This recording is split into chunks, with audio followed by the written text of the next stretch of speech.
Hi there, we were sent this toddler bike tricycle to give our honest review. So let's get it open and let's see what he thinks. My little one is 1. So let's open it up.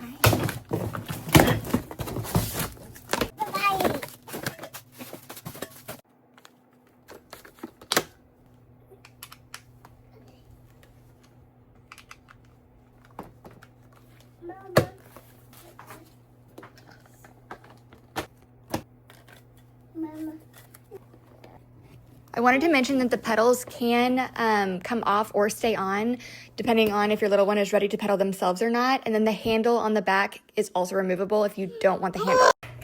The other awesome feature is it plays music. So I'm popping in the batteries and then you just press the little button and then it'll play a couple different songs.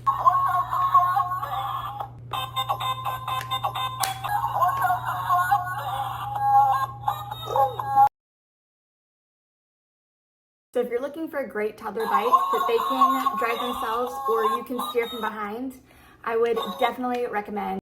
We love it so much.